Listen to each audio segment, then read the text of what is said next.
live, Mayor, and Chris needs just a second to switch over.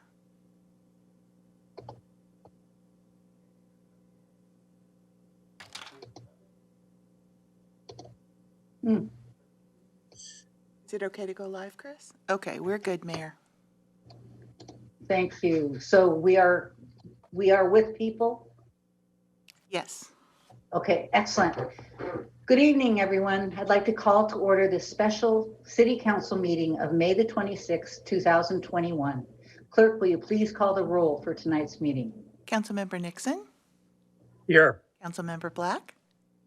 Here. Councilmember Curtis? Here. Councilmember Falcone? Here. Councilmember Pascal? Here. Deputy Mayor Arnold? Here. Mayor Sweet? Here. Okay. On behalf of the City Council, I want to thank you all for joining us here tonight for a listening session on the station area plan. Before we continue, I want to emphasize that this is not a formal public hearing and that the council is not making any decisions tonight. The council is here tonight to listen to your ideas, your suggestions, and concerns about the city station area plan. Anyone who is seeking to address the council about a different topic are welcome to do so by contact the City Council in our Kirkland on the website, during the June 1st City Council meeting in items for the audience, or by emailing the council at citycouncil@kirklandwa.gov. The station area plan is the city's approach to making the most of a once-in-a-generation investment by Sound Transit to develop 85th and I-405 into a high-capacity bus rapid transit station. We've been studying what land use changes the city should make in the area to guide future growth and development that is anticipated with the new station in ways that are the most beneficial to our community. The city's been collecting community input on the range of options for the council to consider since the beginning of this year. In June, the council will be deciding on the range of options to continue studying in the next project phase during this summer, which will look at the fiscal impacts and community benefits. There we go. In the fall, after that analysis, the community will have more opportunities to provide comments to the council as we decide on a preferred plan and issue a final supplemental environmental impact statement. The actual drafting of the final station area plan is scheduled to begin sometime in 2022 and will include more opportunities for community engagement. In a moment, we're going to give a brief overview of the evening's agenda. But first, I've asked Deputy Mayor Arnold to introduce 3 community principles that will help our conversation tonight. Thank you, Madam Mayor. Meetings like this are an opportunity for our community to come together despite our differences of opinions. To support this, we invite everyone here to agree to these 3 community principles. First, arrive as a community, leave as a community. No matter what differences we have, we are still members of the Kirkland community and share in the well-being of our neighbors. Please respect each other, even if you disagree. Next, speak your mind. We all have different views, and it is in the diversity of opinions that our strength as a community is demonstrated. Please share with us your thoughts, even if you think they might be unpopular. Finally, help us identify solutions. The station area plan explores many opportunities and tries to navigate potential challenges. We encourage your creativity in helping us envision the future of Kirkland, how we can get there successfully. Before I turn the floor back over to the mayor, I want to briefly mention something on a personal note. I have a conflict tonight with an event for my daughter who's a graduating senior at Juanita High School. I unfortunately will need to step out during tonight's meeting. This meeting is being recorded and I will listen to all your remarks. Thank you.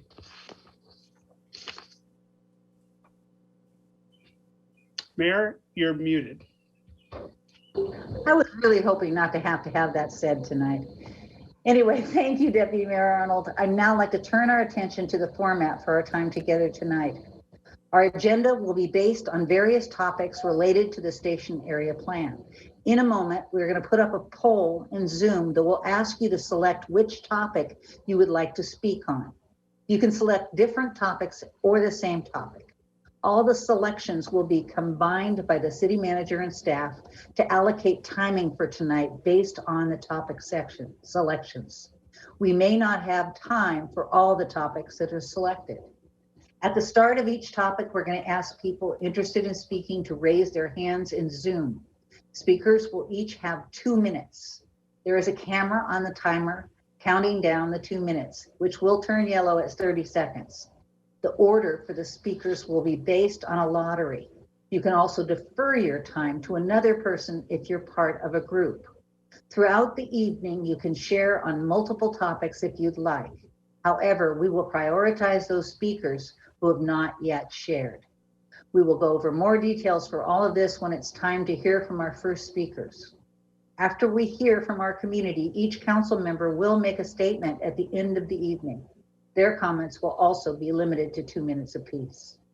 Other ways to provide feedback can be found on the project website, kirklandwa.gov/station area plan. Finally, this meeting is being recorded and the video will be posted to the city's website. Feedback from tonight will help inform the council's next decision on the scope for the next phase of the station area plan, which will occur on June the 15th. I will now turn it over to our senior planner, Allison Zeich, who will provide a brief overview of the topics and will guide the selection process. Allison? Thank you, Madam Mayor. The station area plan touches on several topics that will help guide the future of this part of Kirkland. Instead of just listing the topics, we've provided some question prompts to help everyone's thinking and feedback on these areas.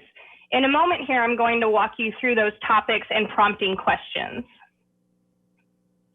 as soon as my slideshow advances. All right, so for community character and neighborhoods, we have how will the station area plan enhance what makes Kirkland special and accommodate transitions to surrounding neighborhoods? For the topic of growth, land use, and zoning, what will building heights, setbacks, and lot coverage look like in the station area to incorporate growth for new residents and businesses? For housing, how should the station area manage housing options, including affordable housing, housing types, and locations? For transportation, how could the station area plan provide solutions to potential issues of traffic and other transit options? For multimodal transportation, how will the station area plan support walking and rolling? For environment and open space, what will parks and open spaces be like in the station area? For economic development and employment, what types of jobs, shops, services, and businesses will be encouraged in the station area? For public safety, how can the station area plan accommodate public safety response of police and fire? For schools, how can the station area plan provide solutions to schools in response to growth? And the last topic, other topics and overall planning process, what else should the city consider as it continues the planning process for the station area plan? We will now open the Zoom poll for you to select which topics you would like to speak on. We wanted to give you 2 selections for the topics, but Zoom only allowed us to provide you 1 selection per question. Because of this, we had to separate your 2 selections into different questions. There is no difference between the first and second question. They are identical and do not imply priority. Results of both will be combined to determine the total interest. Please make a selection for both questions. You can select separate topics or the same topic for both questions. Go ahead and take a few seconds to make your selections if you haven't already done so.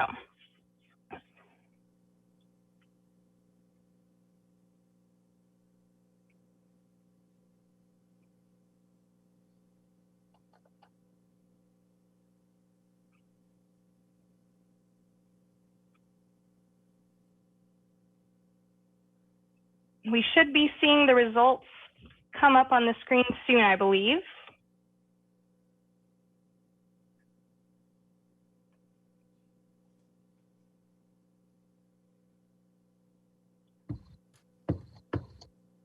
We're still waiting for the votes to come in. There's a little bit of a delay in the votes coming in.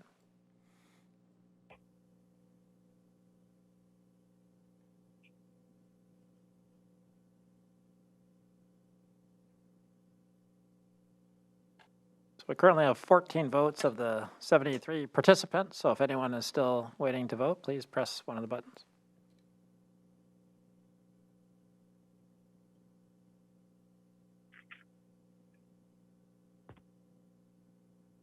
Just to clarify, Kurt, the 19 of us who are panelists don't get to vote.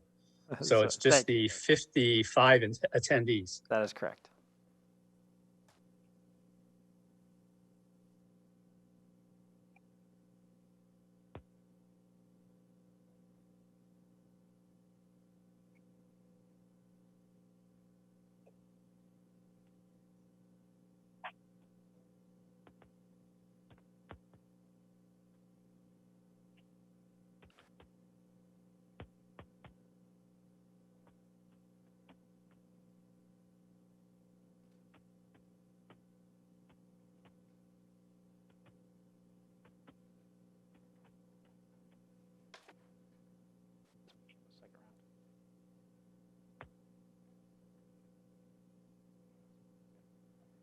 All right, I think we have enough totals to allocate the time. We just need to do a quick calculation of how much time for each topic.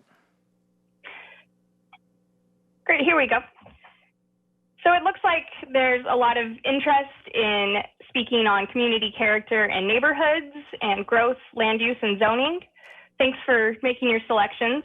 Our city manager and staff will now allocate time based on the feedback, and we'll post the timing of the agenda in the chat when they have it ready. As they do that, I'd like to turn it back over to Mayor Sweet.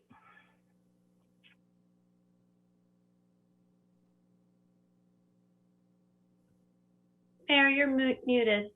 All right, sorry about that. Before I kick this in, I just want to confess that I have lost my Zoom visual. So I cannot see anything except the person who is talking, and I can also see the shared poll results. So I may need some support from folks in making it all the way through this. But thank you, Allison. The station area plan is a big deal, and I'm sometimes asked why the city is doing it. We have before us an amazing opportunity to reimagine an area of Kirkland that is historically prioritized automobiles. Sound Transit's redevelopment of this interchange into a high-capacity, rapid transit station is coming. The station area plan is our way of ensuring that Sound Transit's investment is not simply putting a bus stop on a freeway, but is instead the catalyst for a thriving and vibrant example of what makes Kirkland such an amazing place to live, work, and play. City Manager, how's the timing working out?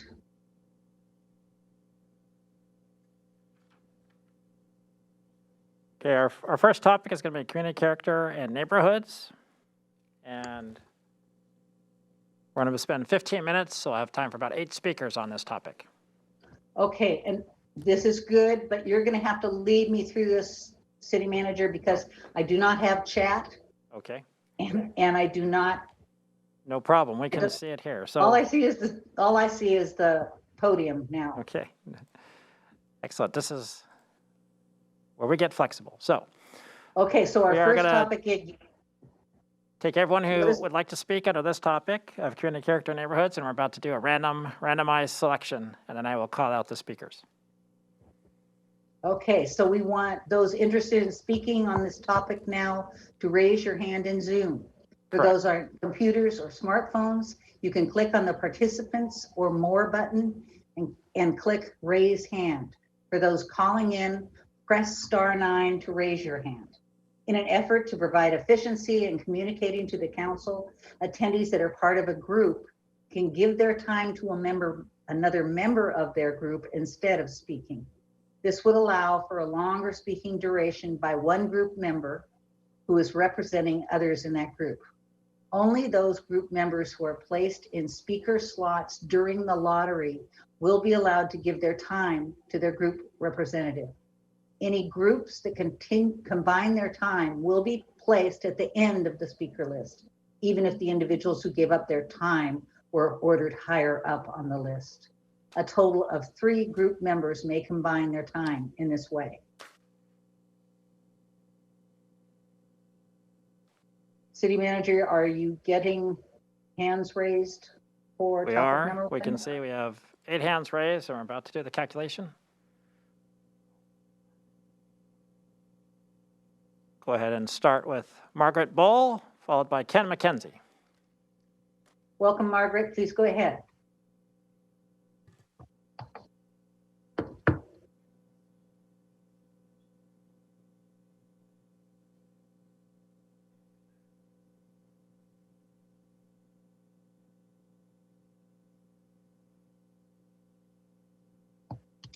Margaret, are you there?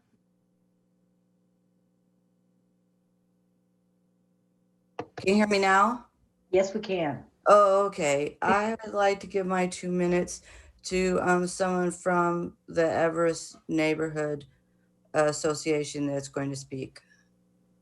Okay, then that will take us to Ken McKenzie.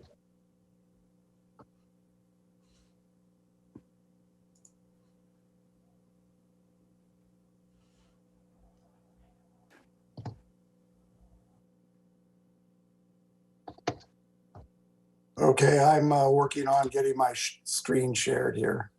Okay.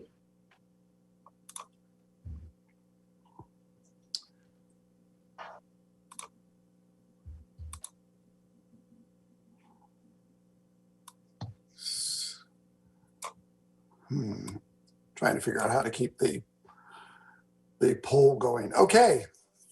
So I want to talk about the human cost associated with neighborhoods, and then that leads directly into schools and getting around.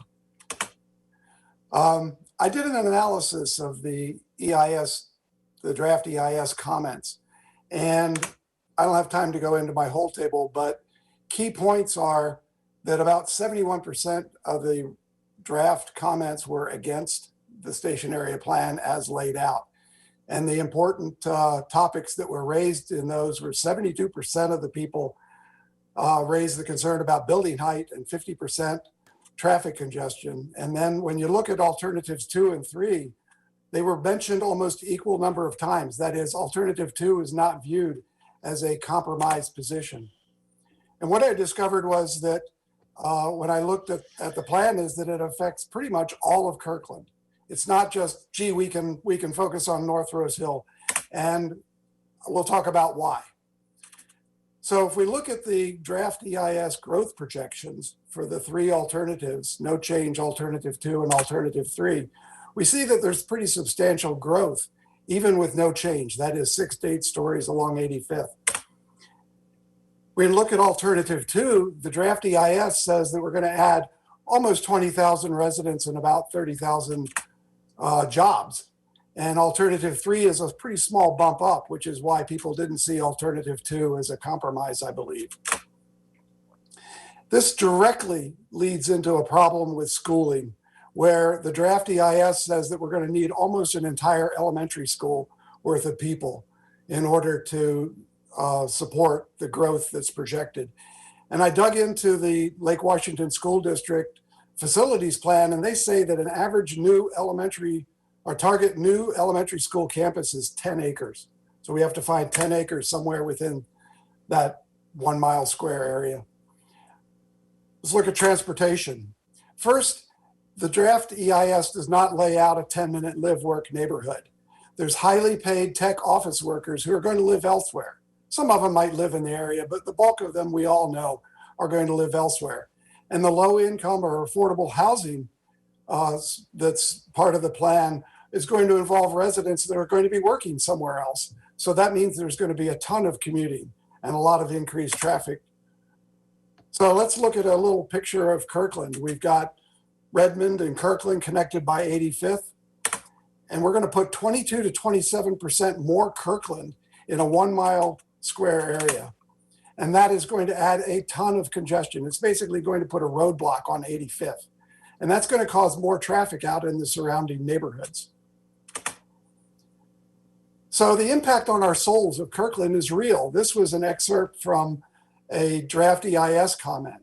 Over 20 years we've lived here, families have put in a massive amount of time, energy, and money into their property. And they're not just interchangeable wooden boxes. They're homes their families have grown up in. And so when you look through the draft EIS comments, you find that people in general have chosen Kirkland. They want to live in Kirkland that they know. They've invested time, emotion, and real money into Kirkland.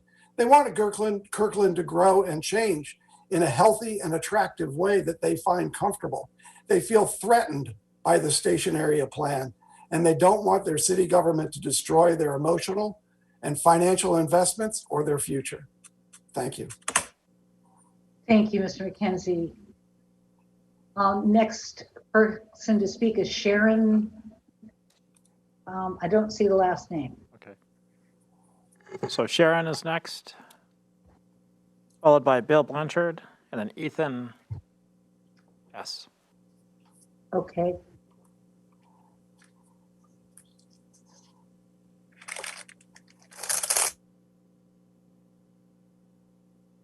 Sharon? Yeah. Okay. Hello. Hello, welcome. Hi, thank you very much. Sharon, what's your last name? My last name is Cox, C-O-X. Thank you. I agree with everything that Mr. McKenzie said, and I think he said it in a very good way. My biggest concern is that when urban was developed in 2015, the city of Kirkland and the Planning Commission had a lot of hearings, and the majority of citizens did not want the property to be moved from commercial to residential and also did not want to exceed the existing 5-story height restriction. The problem is that the developers' attorneys were at the meetings and they were allowed to speak. They didn't give any reasonable explanations why they needed to have more than 5 stories to the buildings. And I felt like the city council and the planning commission had already made up their minds that they were going to allow this to go through and didn't really pay any attention to what the citizens of Kirkland wanted. And my big fear is that the same thing is going to happen with the 85th Street plan. As you saw with the written responses, the majority of citizens in Kirkland want to leave it at phase 1, no change. I know that Google wants to purchase Lee Johnson Chev. They're the ones who have told the Planning Commission and you, the City Council, that they need phase 3 to be passed in order to have the building meet their needs. And my biggest concern is, just like it was with urban, that you're going to go along with Google rather than listen to the citizens of Kirkland who have voted you in and who pay taxes every year to this city. And so I just want some kind of, guarantee that our city council is going to represent all of the citizens of Kirkland and not just Google. So thank you very much for your consideration. And I would really appreciate if you stayed with phase 1. Thank you. Thank you very much. And our next person up is Bill Blanchard.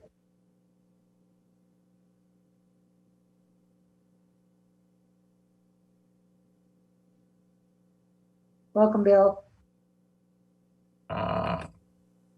Can you hear me now? We sure can. Okay. Hey, first of all, thank you for putting this together tonight. This is a really great opportunity for you to hear from the people that you serve, and also for the people out there to hear what's going on. So, as you know, I'm Bill Blanchard. I've been a resident of Kirkland for over 30 years and involved in civic activities here for the last 10. Since 2017, I've been co-chair of the Kirkland Alliance of Neighborhoods, CAN. As you know, CAN is a group of all Kirkland's neighborhoods that meets monthly to discuss issues that are relevant to the neighborhood. Each member of CAN is a representative of their respective neighborhood committees. Tonight, I'd like to remind the council that everyone, that Kirkland was built as a city of neighborhoods, each neighborhood having its own distinctive character and needs. I'm here to ask the council to respect the neighborhood plans and the processes that created the plans. There was a lot of work put in by all the neighborhoods to create the plans, and they are there, and the plans do accommodate growth. Also, we'd like you to respect Vision 2035. Not only do these decisions affect North and South Rose Hill neighborhoods, the decisions you're going to make over the next year affect all the neighborhoods. Thank you. Thank you, Bill. Now we'll bring up Ethan, and I don't see a last name. And then we have Brian and Michael V. Okay.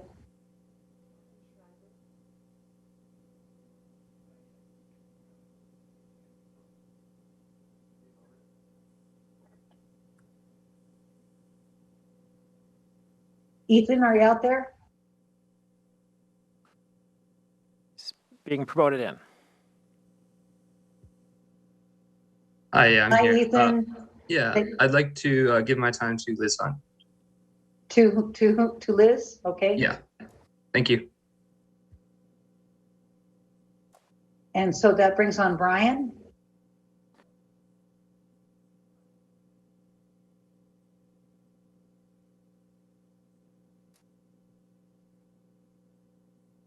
Welcome, Brian. What is your last name, please? Can you hear me? We can. What is your last name, please? Granowitz, Granowitz. Thank you. I Please live in Kirkland in the southwest corner of the proposed area near the post office. I was kind of shocked to see that the proposal is to change our residential community from max height of 40 feet to a proposed an alternative 3 of 80 feet, doubling our zoning heights. With all of the people who live around me, none of the people who live here want an increase in zoning of any height. 40 feet we feel is adequate for our community. It has a nice scale for the people who live here. We're right off. The zoning goes to what used to be called the FileNet building, or now Google's in it. When Urban was approved, and we were concerned there, a lot of us did not want Urban to get an increase in zoning height, because we were all concerned that the next step would be the adjoining properties, which we are over 6th Street. Would then be the next target for development to get increased heights in buildings. And that's where we're finding it. Our community is fine at 40 feet. We have I think in the comprehensive plan called Kirkland, had a scale, a human scale, doubling the zoning heights in our area, again, by around the post office. From 40 to 80 feet is exceedingly unwanted. So some of the other stuff in the alternatives, increased biking, increased walking, that's all great. But to double the size of the buildings in our area, we do not want that. And again, when Urban went in, it doubled over the concerns of a lot of the residents. We were fearful that our zoning was next because we had joined them. And I'd hope you not raise our zoning heights from the current level. Thank you very much, Brian. Thank you. So, Mayor, the last 2 speakers for this category were names that were deferred to as Anna Aubry and Liz Hunt. Okay, so we lost Michael. I apologize, I skipped Michael. So Okay. go Michael. Hello, Michael. Okay. I'm one ahead, sorry. All right, thanks. So I just want to start off saying hi, I'm Michael Van Bemmel. I've been in the area for about a decade and in Kirkland and Redmond, and I've lived in a house in North Rose Hill for 8 years now. And I'm here tonight because I've been looking at the environmental impact plan, and I want to say I prefer that third alternative, and I actually oppose the alternative 1 where we don't do anything. So in general, I want more housing in Kirkland, and I want to continue upzoning the whole city, not just the areas adjacent to the highways. I want to allow more housing near the bus rapid transit, not just jobs, because that maximizes our transit investment. Offices only use transit at rush hour, but housing uses it at all hours. And a real 15-minute city needs to work for more people than just traditional commuters. I'm glad to see mention of shared, unbundled, priced parking and parking maximums. Kirkland has more than enough storage for all of its cars, and a lot of it's subsidized right now. And if we had fewer lots tied to specific buildings, I think that would be clear. I oppose widening any of our roads unless we're adding dedicated bus lanes or protected bike lanes. Thanks to induced demand, we actually don't get much in terms of traffic improvements if we widen lanes for cars. I'm glad to see a mention of bike infrastructure in the plan. I want to make sure that we only really count physically protected bike lanes as bike infrastructure. If you have paint on the street or if you have like flexible plastic bollards, that doesn't really protect anybody and it's not safe for all ages and abilities. And the last note I want to mention is that Alternative 3 mentions a complete street on 120th Avenue Northeast, where we have, driving lanes for the cars and bike lanes and sufficient sidewalk space for pedestrians. I am glad to see that, but I would want to go further. I think we need a connected network of these complete streets and not just one. So those are my comments. Thanks for listening. Thank you very much, Michael. Okay, now Kurt, will Anna have Margaret's time? So she'll get 4 minutes? We have 4 minutes, and then Liz Hunt will also get 4 minutes. Excellent. Anna, are you out there? Welcome, Anna.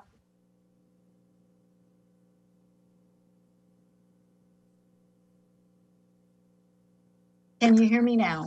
We can. Thank you. Wonderful. Don't know how to make you see me, but I will just charge ahead. I'm Anna Aubry. I live in the Everest neighborhood, and I am the neighborhood's representative on the Kirkland Alliance of Neighborhoods.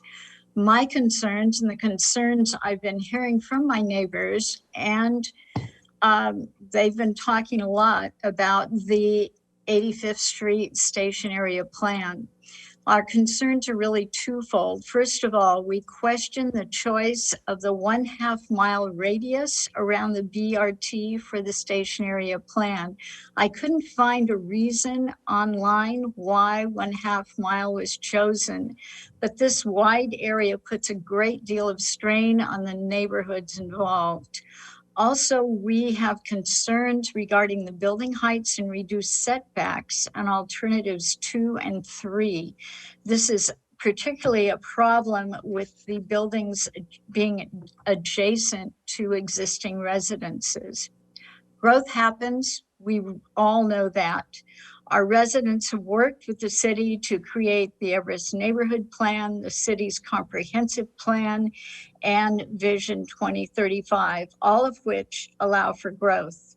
Our neighborhood already has a mix of ADUs, apartments, condos, and single-family residents, and includes a wide range of low-income affordable housing to expensive housing options.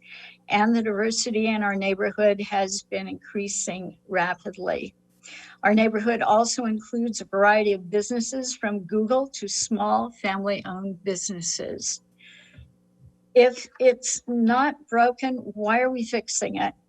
Let's reduce the size of the station area plan and reduce the building heights and increase the required setbacks in alternatives 2 and 3. Those alternatives really make no sense. They would be damaging to the character and the fabric of the Everest neighborhood and also to our city of Kirkland. Thank you. Thank you very much, Anna. And our final speaker is Liz Hunt. Welcome, Liz.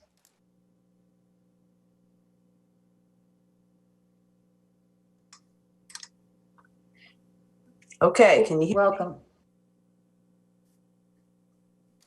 Can you hear me? We can. Okay. I am trying to share my screen. You should be able to. And there we go. Yeah. Okay.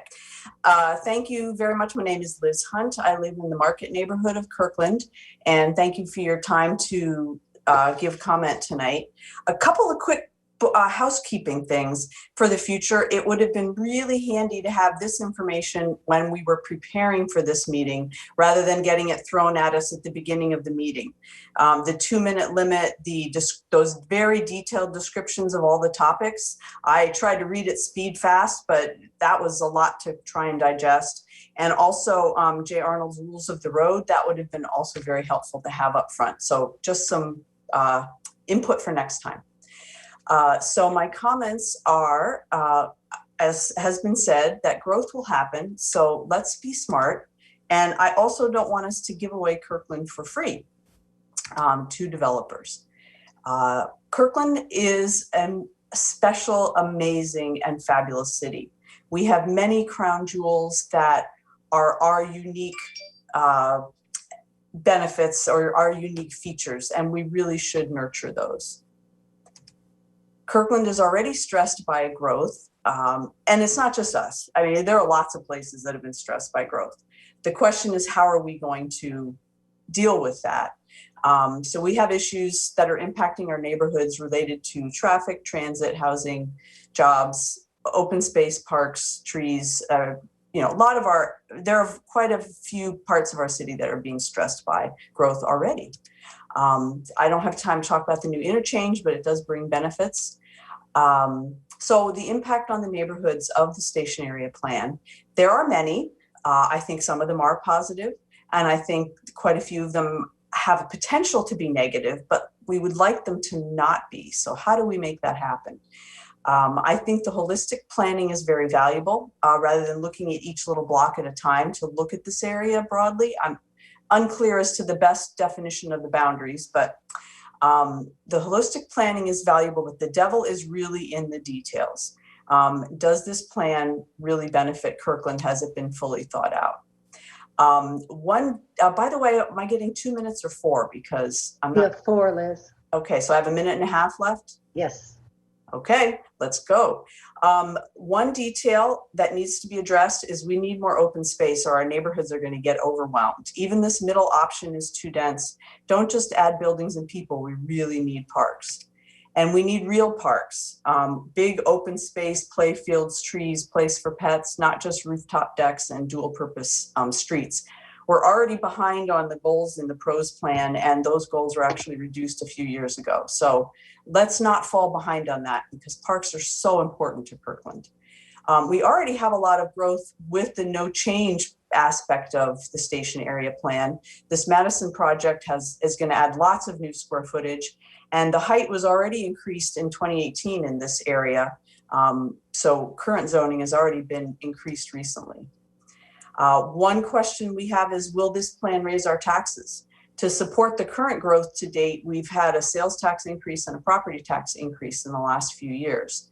And we know that housing units are revenue losses for the city. So will this plan add more cost to the city?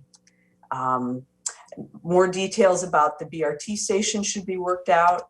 And let's not give away Kirkland for free. I think we can work with developers and get benefits that we need, but let's not go to 10 and 20 stories for free. Thank you very much.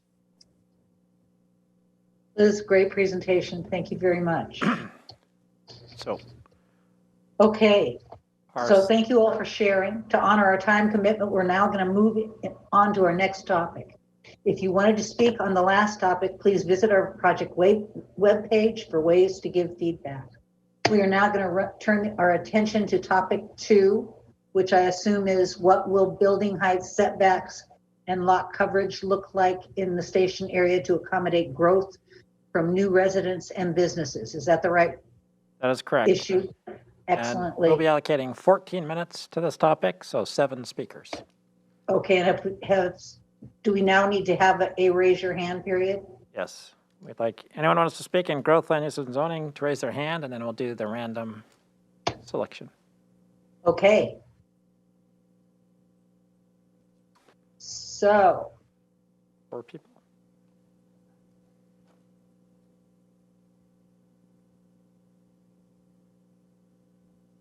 So now hands are probably up.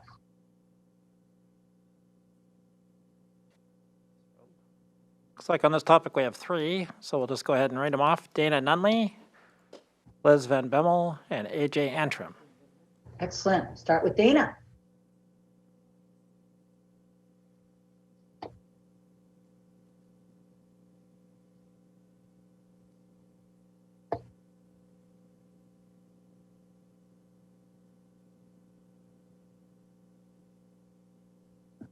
There you are. Dana, please proceed.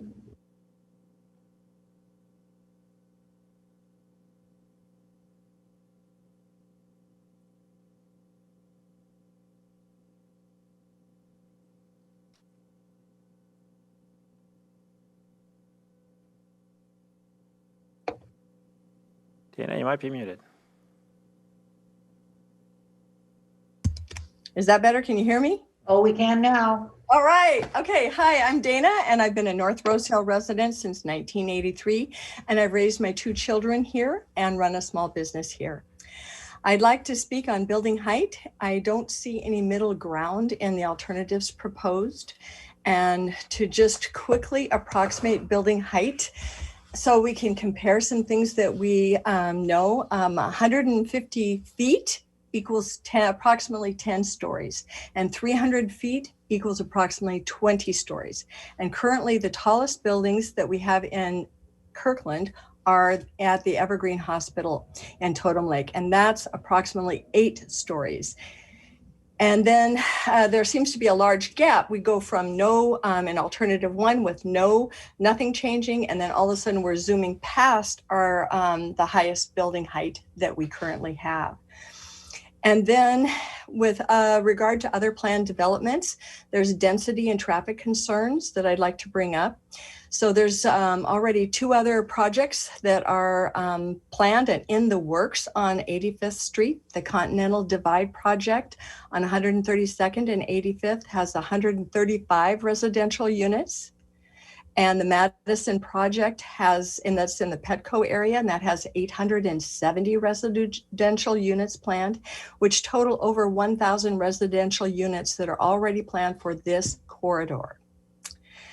On top of that, Totem Village has over 650 residential units planned for phase 2. I'm not clear, I couldn't find the total number of residential units for this area, but there are ones that extend beyond the village at Totem Lake. And what happens in North Rose Hill is that we can easily get sandwiched in between the village at Totem Lake and everything that's happening on 85th in that corridor. And this traffic is going to be even more immense than it already can be. And these are things that just adding 1 more left turn lane won't address. And then finally, regard to the character of Kirkland, do we want to be another Bellevue? I know this has come up several times, but I really don't think that's the character of Kirkland, and that's certainly not why I moved here. I was raised in Bellevue, and I doubt that that anybody would want to lose the small character and charm in our city. And so I think that's about 2 minutes. And so basically the questions that I have to leave the group with is, what is the soul of Kirkland? And what do we want to be when we grow up? Because we're undergoing an awful lot of growth right now. Thank you very much, Dana. Thank you. Okay, I'm a little confused about the list here, but I think the next speaker is Liz. So Liz, then AJ Antrim, and then Margaret Bull. Okay.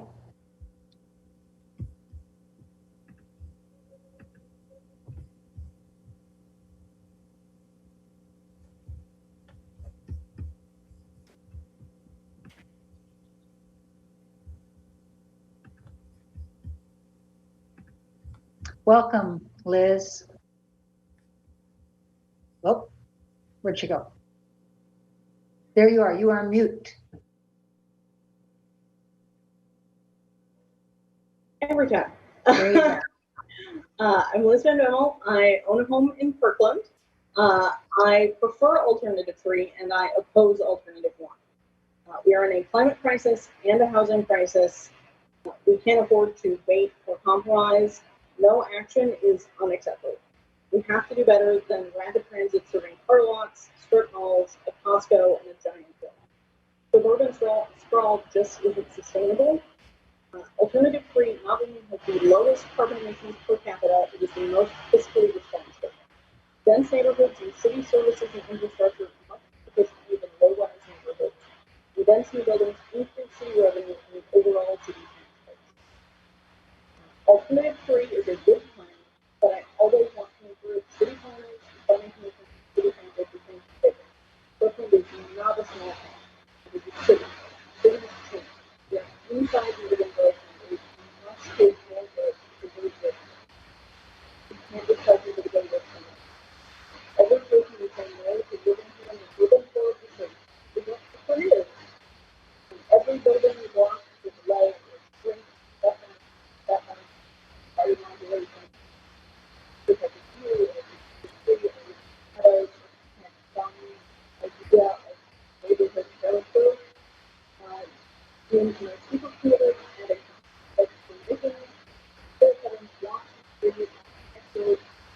Council? Sorry, Council, we paused the time because we can't, we're not picking up the audio. I'm not sure if the council's hearing. So Liz, we want to give you a little bit more time to restate some of that.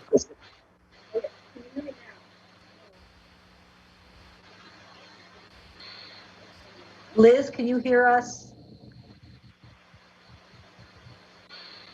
Right. Okay, Liz, we've lost the audio. And in fact, we haven't heard hardly anything that you've said. I wonder if you can submit your testimony. Can you hear me?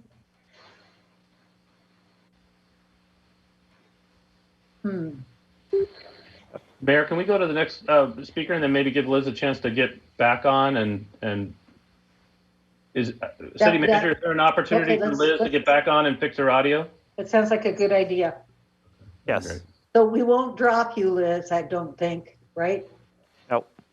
So let's just move on to AJ, who's the next? AJ. followed by Margaret Bull.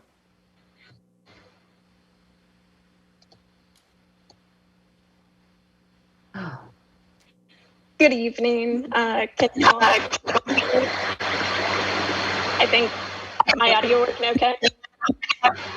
Okay, AJ, we're having some trouble with your audio. Okay, I think, oh goodness. I think you're okay now. Okay, is it working? It's working now? Yes, go ahead. Okay, awesome. Good evening. I'm AJ. I've spoken to you about the station area before, and I'm here because I want to make sure you hear input from someone like me. My mother and I moved to the metro in hope of a second start, but also as an act of desperation when I was 16. There were few places with vacancies, so we ended up living in a place where mold rotted our furniture and our family keepsakes because there was no other option. We both worked swing shifts and were unable to provide input as part of the community. I firmly believe that there are many who want the zoning in option 3, but who also cannot attend these meetings due to work, family obligations, and other extenuating circumstances. I'm one of the lucky few who gets out of that situation. And I'm here to say that there simply isn't enough housing for people. As things are, our children and grandchildren will never be able to live here. Do we want to be another Bellevue? Well, our city is at risk of becoming San Francisco, a city filled with rich people and a small number of their servants lucky enough to live in rent-controlled housing, a city with a completely missing middle class. Instead, we can work to become like Paris, a city that, despite its own challenges, does a better job of providing affordable housing and walkability for everyone than Kirkland does today. If we allow for significantly more density and decreased setbacks, we will start down a path that will allow the generations to come to enjoy Kirkland and all it has to offer, just as we do now. Alternative 3 is the least that's necessary to maintain enough housing options for the non-wealthy to live here. And also, it is the best option for the environment to reduce vehicle miles traveled. Thank you. Thank you very much, AJ. Liz, you want to try it again? I think I got it. You sound hear a me? lot more clear. Yeah. Okay. Thank you. Sorry about that. So I'm Liz Van Bemmel. I own a home in North Rose Hill, and I prefer alternative 3 and oppose alternative 1. We are in the middle of a climate crisis and a housing crisis. We can't wait or compromise. No action is unacceptable. We have to do better than rapid transit serving car lots, strip malls, a Costco, and a giant hill. Suburban sprawl just isn't sustainable.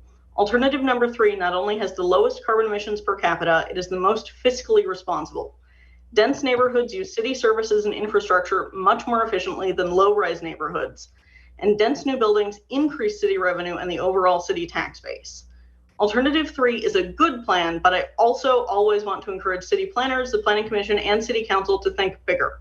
Kirkland is not a small town. It is a city. Cities change. We are inside the urban growth boundary. We must take more growth to preserve wilderness areas. We can't just tell people to go live somewhere else.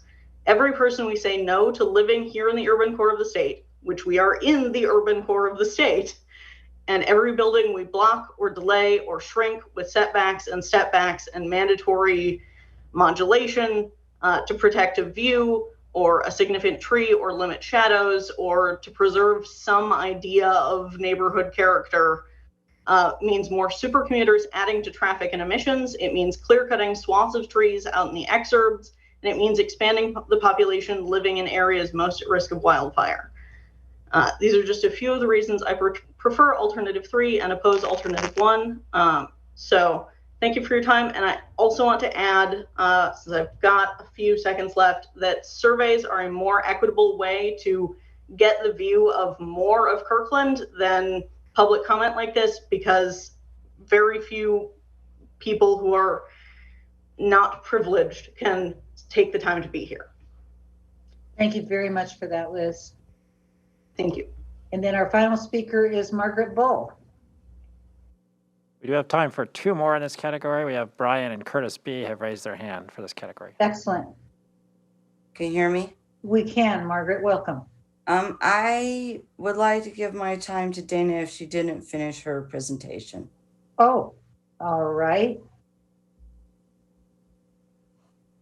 How do you want to do, should we add Dana at the end then? Yeah, let's do Brian and Curtis and then Dana. Okay, so Brian's coming up.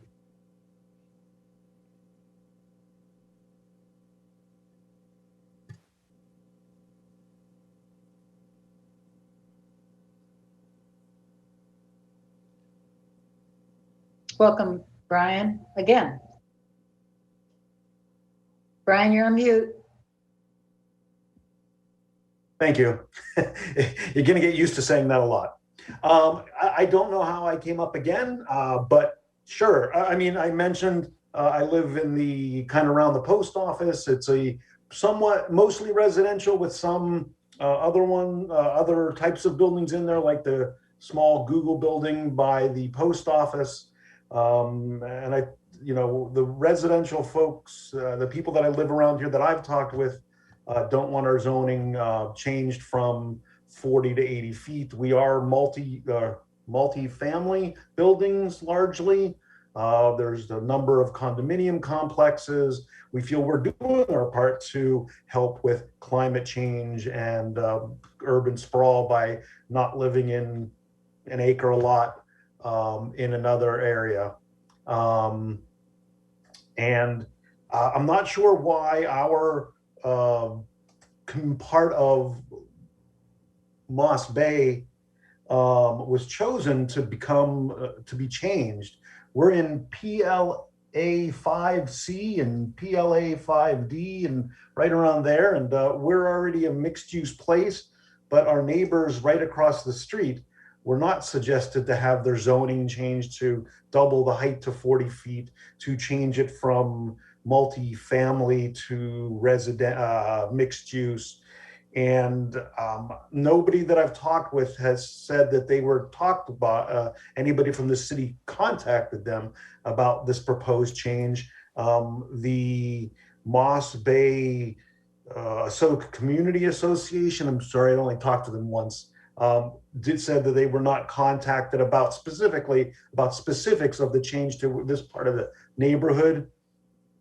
The other ones, the 300 feet up by near Costco is, for me, that's radically changing the concept of Kirkland. And I disagree with some of the people. I think people do have a right to live where they... Brian, I'm going to have to cut you off. I have 14 seconds. Oh, no, is that going backwards now? It is. Sorry. All right, stay tuned. Thank you. And do we have another speaker? Curtis. Okay. Welcome, Curtis. What is your last name, please? Brown. Welcome. Oh, sorry, still says Curtis B. Hi, Curtis Brown. I'm representing Spruce Villas Association. We are on 118th Street. We're basically just, what direction is that? South of the Lee Johnson property. And we are one of the homes that are currently the most affected by this. But just real quick, I wanted to just kind of echo what Liz mentioned earlier, guys, that this would have been great to have ahead of time because everything we prepared was not in these questions formats and we could have been more effective. But I wanted to speak to this particular topic in terms of height setbacks, as a lot of the comments have highlighted the challenges of these three arbitrary options that have been presented as a false do nothing scenario, and then 150 and 300 feet, even though the previous discussions prior to this new one was that we were maxing out at 75. It's all the stuff underneath that gives us this false, what's 150, why 300 feet? Also that this is, all the comments that you've heard have been about housing. This is no longer about housing. All the extreme heights that we are objected to for the most part are Costco and Lee Johnson. Costco has said that they don't agree with this plan and they're not going to be housing. And we know that Lee Johnson is trying to get a pretty penny to Google, and Google is the one pushing for 220 feet. And that is simply extremely highly paid individuals that are going to do nothing but raise our housing. And so when we talk about the lot coverage and things that they're asking for, it's simply a gift that they are going to basically, they're asking from their neighbors around the getting reduction of the setbacks. They're asking for 118th as their private driveway, which we have family homes here, kids on the street. It's a one-way street when there's parking.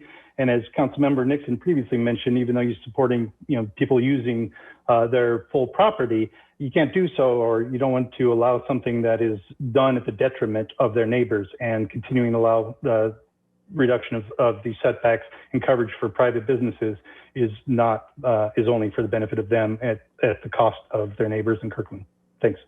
Thank you. Curtis, if you are willing, please do send us your full comments. We will study them.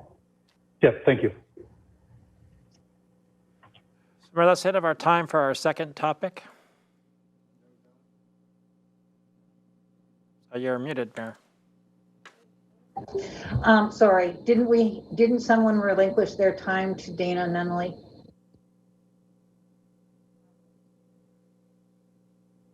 Okay.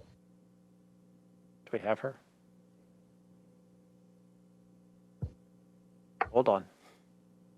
Because I think she actually did get to the end of her presentation, but I don't know what Margaret's intention was. Hi, Dana.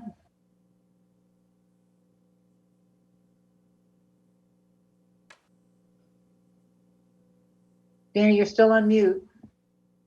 Hello? Hi. Margaret Bull gave her 2 minutes to you. Do you Oh, that's awfully nice. I think I got to the end. I thought you did. I kind of rushed it at the end. I think I got there. Okay, that's great. Dana, what you might do is you might also send that to us. Well, there you are. Okay, happy to. Okay. Yeah, I'm here. It's just like too many buttons to share your slides and do all this stuff. And I'm just kind of like, well, okay. All right. So anyway, okay. Thank you. Okay. Send it.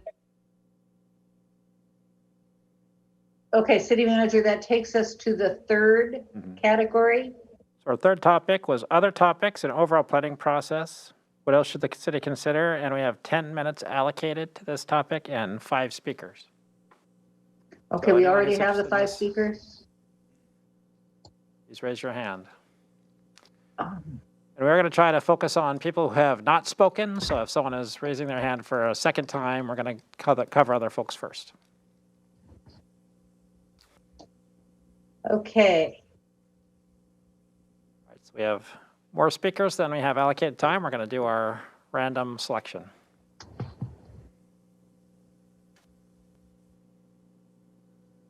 You know, it's hard to do a meeting like this on Zoom. So our first speaker will be Kristen, followed by.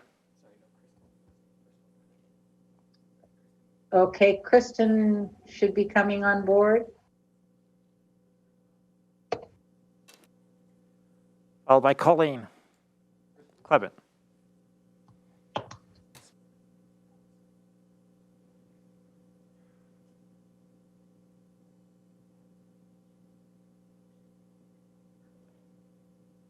Kristen, are you with us?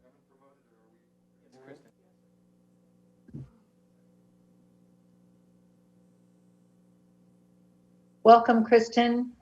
Can you share your last name with us, please? Hi, my name is Kristen Dixon. Thank you. Yeah. Please proceed.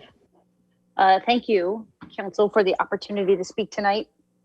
And it's been really interesting and informative and heartening to hear from many of my neighbors and neighbors or citizens of other neighborhoods that are impacted by this as well. So thank you for that opportunity. I wanted to talk about transit interconnectivity and housing affordability. So just some questions and comments is the 85th Street Station provides for Sound Transit Station at 85th and 405. But how are Metro and the city of Kirkland addressing bus service from the 85th Street Station to downtown Kirkland and Redmond to take advantage of that new station? Also, how is the city addressing interconnectivity to other parts of the city from this new asset? And finally, does the city of Kirkland truly feel that the 85th Street area will become transit-oriented development as a last stop? Or will this just increase overall traffic and pressure on an already busy corridor? Also, a good portion of this zoning allows for office and commercial densification. While additional jobs are good, these jobs will put increased pressure on the surrounding communities, which are already facing an affordability crisis. Upzoning to densify commercial and office uses should not be allowed until the housing market catches up to the current demand. The loss of local service jobs and businesses to provide room for, let's say, 300 offices does not make Kirkland a more inclusive city. Condo towers will not create affordable living units. Upzoning the surrounding area to 75 feet, including the Kirkland Cemetery and Lake Washington High School, does not seem like a viable solution to allow for mid-rise residential densification. The affordability model needs to be looked at, and the impact to existing residents needs to be considered in how this plan will create a ripple effect on affordability of existing housing stock. We seem to be pursuing more development at the request of the development community, rather than focusing on the needs of the current residents of Kirkland. Thank you.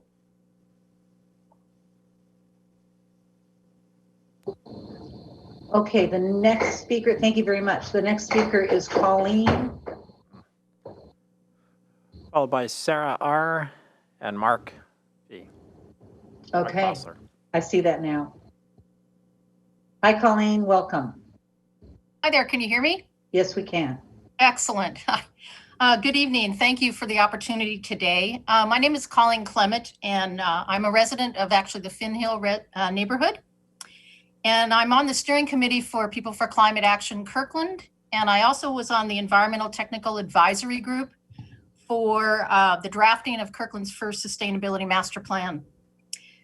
So I wanted to share with you that I understand the city has had a long history of leadership on environmental and climate issues, and that the adoption of that plan is a very recent and major accomplishment and proves the city's commitment to sustainability. So for the 85th Street Station project, I want to emphasize the city has an opportunity not to be missed in order to demonstrate its commitment to a clean and green energy city. This is a major project, as we know, and a significant one, and this is really an opportunity to shine. Not only do I vision this as a transit-oriented development, which addresses significant reductions in detrimental emissions for transportation, but the surrounding area should also reflect significant mitigation and emission reduction opportunities by applying the highest level of green building standards, such as all electric, net zero, and energy efficient structures. This project is an incredible opportunity that should not be missed. And the city can demonstrate its ongoing commitment to a clean, green future and lead the way as an example for other cities by making this project a model for our future. I thank you very much for your time and your consideration. Thank you very much, Colleen. Thanks. Our next speaker is Sarah R. Sarah, can you share your last name, please?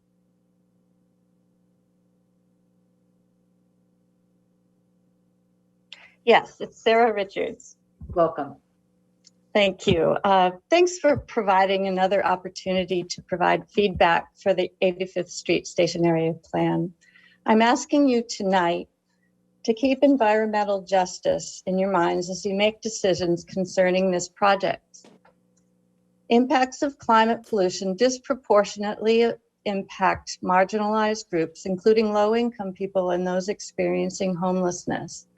Reducing greenhouse gas emissions from development in this area should be a top priority, and yet any new development will increase emissions. So mitigation becomes the key to whatever level of growth the council chooses for this area. The most impactful way to mitigate the increased climate pollution is to require all new construction to be 100% electric. This can be done with zero cost to the city in this post-COVID time and zero impact to existing residents.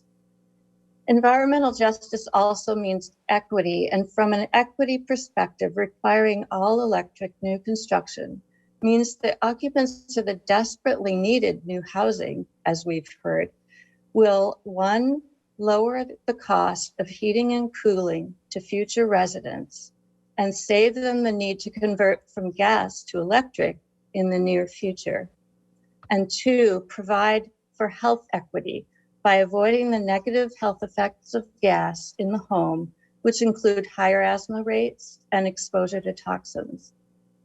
So please keep environmental justice in your decision-making for this area. Thank you.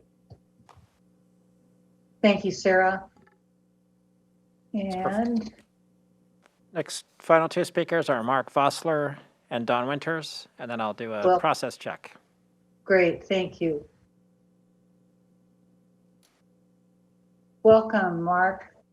Hi. Thank you. I'm Mark Vossler. Thank you, Mayor Sweet, council members. I appreciate this opportunity to testify with you about this important project. I'm a 20-year Kirkland resident. I practiced medicine in your community that whole time. I currently serve as the president of Washington Physicians for Social Responsibility, and I come before you in that capacity and capacity as a long-term resident. I'm really happy about transit-oriented development. I think we need better access to public transportation. People aren't going to use it if they can't get to it. We need affordable housing. More people need to live in our area than have an affordable place to live. So I applaud this effort. We actually need this increased density. We got to figure out how to do it well. These new buildings need to be safe and healthy. All electric buildings are cheaper for the consumer and they're healthier.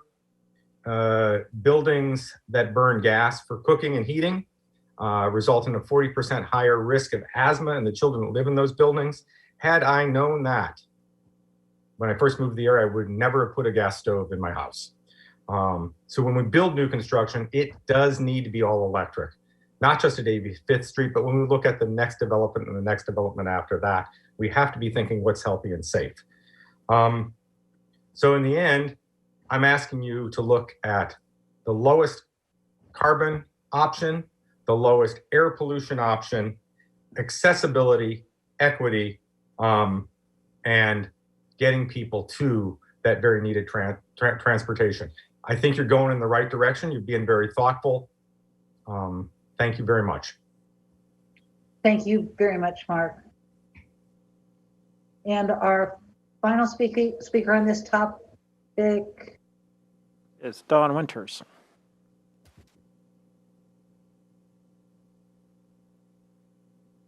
Is that his COVID card?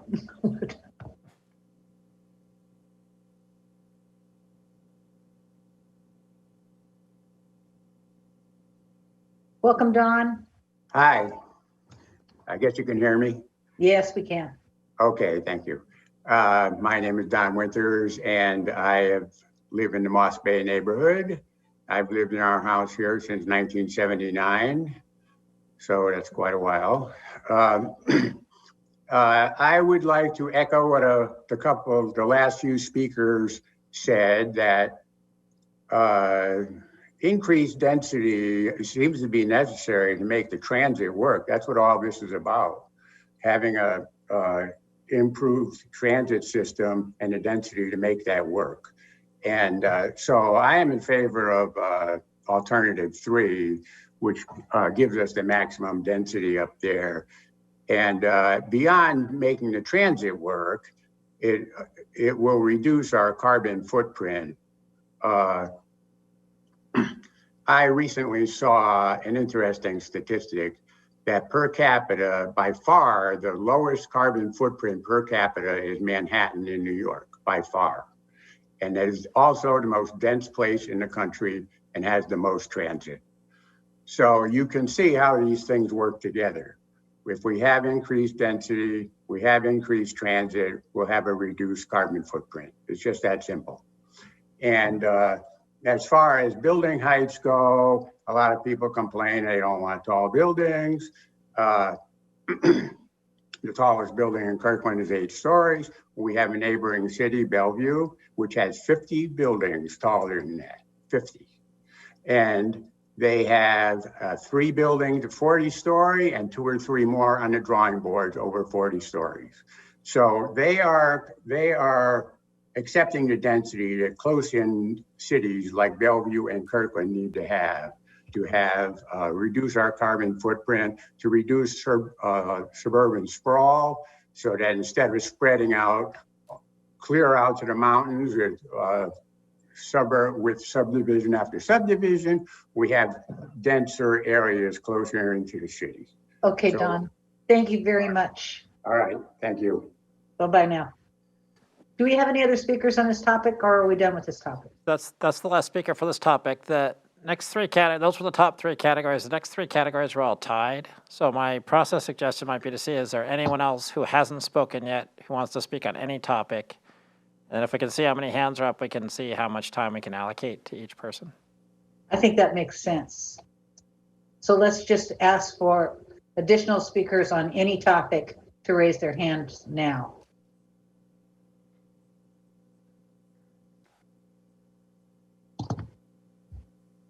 That's as if they have not spoken once already.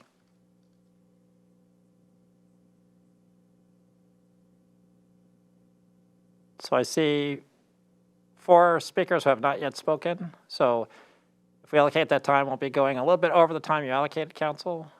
Is that okay with the Council? It is. We've eliminated the Council's responses.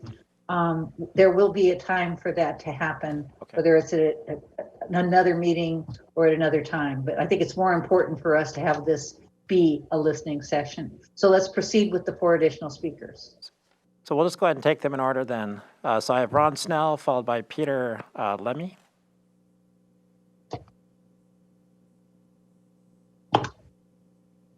Welcome, Ron. You're muted.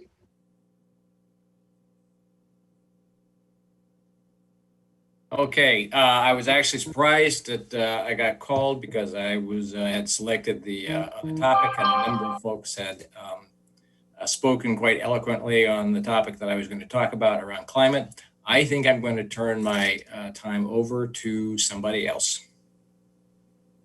Okay. Do you have anybody in mind? No, I didn't know if there was another topic. If not, if there's nobody in mind, then I will take my time. So why don't you proceed? Okay. Well, thanks very much for the opportunity to speak. My name is Ron Snell. I'm a resident of Kirkland and live in the Juanita neighborhood. Like Colleen, I'm a member of the steering committee for the People for Climate Action and had the opportunity to work on Kirkland's sustainability master plan. I want to point out that Kirkland has committed to some ambitious goals for reducing greenhouse gases by 50% by 2030. Now, it has a detailed roadmap to get there through the Sustainability Master Plan, but it's critical that the city act quickly and decisively to move to meet that goal.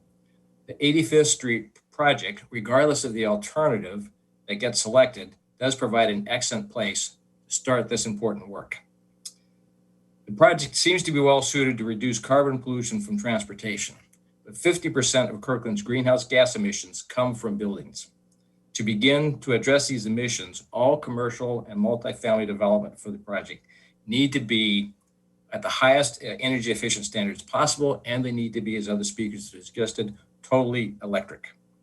One good news is that electric buildings are cheaper to build and operate than our buildings using gas.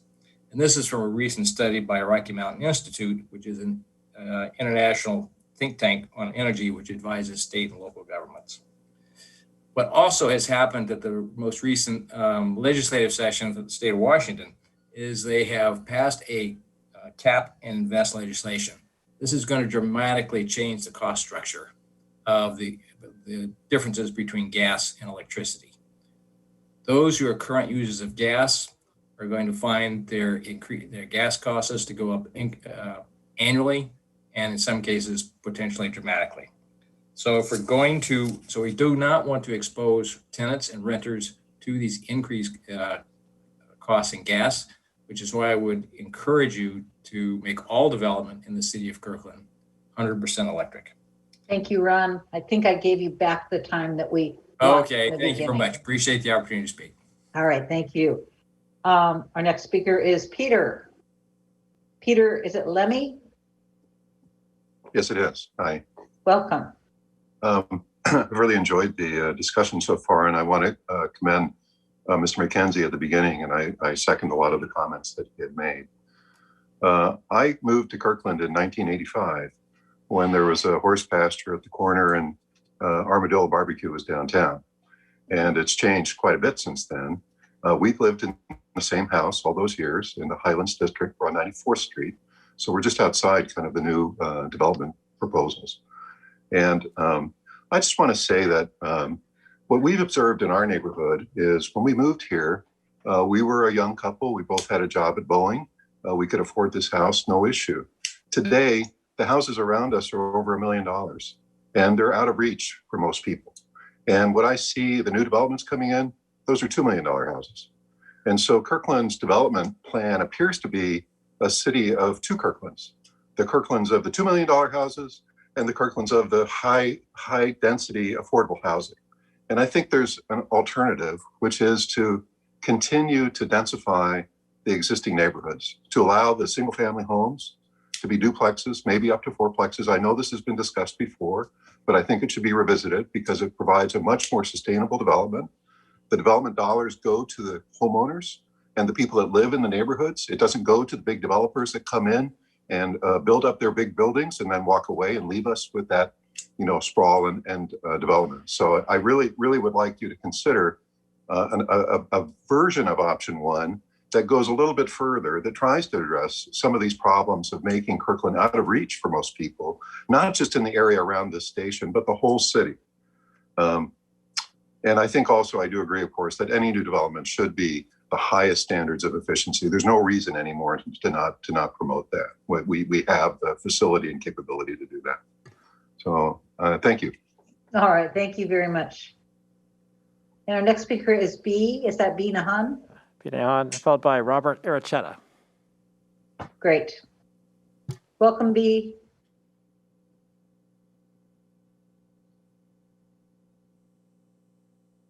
Sorry, I didn't hear myself called on. But can you see? You looks like you can't see me. Can you hear me? We can hear you. Okay, I don't know what happened. It flashed and it was gone, and it's unfortunate because my backdrop that I use for my screen is the Wordle from the Kirkland 2035 Vision Project. So at some other meeting, you will see the Wordle. But I hope that as we go through this process, we think carefully about the Kirkland 2035 process and all of the input that went into that. Because I've said many times that as we do our planning, we should see everything through that aperture of the comments and the great work that we went through for that Kirkland 2035 process.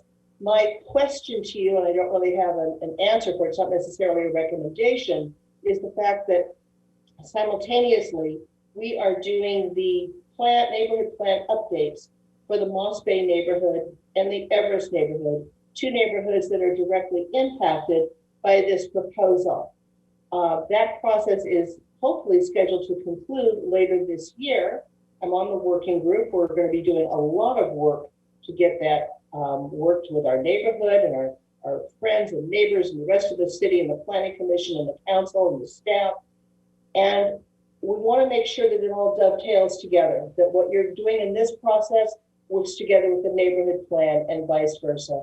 So whatever guidance that you have for us as a working group and for the staff, we would really value. And we also want to make sure that the neighborhood plan is respected. Whatever we come up with, that your results from this process dovetail with what happens in the neighborhood plan for the Everest neighborhood and the Moss Bay neighborhood. I hope that's coherent. Thank you. Thank you very much, Bea. And our next speaker, and we will have time probably for a couple more speakers, but our next speaker is Robert Irichetta. Hello, everyone. Can you see me? Sure can, Robert. Hi. Oh, fantastic. How's it going, Mayor? Good. Mine's going to be very short. People have been speaking, and I think they've covered everything. My point is just, I want to keep it as simple as possible. I think we all moved here and really enjoy the city of Kirkland because of its charm in the community. And my fear is that I know and I understand that growth is necessary, but I feel that as we make these changes and we have this growth, we're going to lose the very essence of why we love our community. So I don't know if it's possible, but I ask that we do everything we can to maintain that. Please, whatever it is, whether we consider charging developers more money to help us to put more money into infrastructure, or whether we add more community activities or more greenery or more parks, whatever it is we do, I just want us to really think about the reason why we moved here, reason why we love it here, and not lose that. That's my ask. That's all. Thank you, Robert. You bet. Appreciate it. Now, is there anyone else who would like to address the council on any of these topics? So that's everyone who has spoken. Okay, well. So we have Roshan Parikh has raised his hand or her hand to speak. No. And everyone else has spoken at least once if you'd like to go through the other three. We'll bring on Roshan.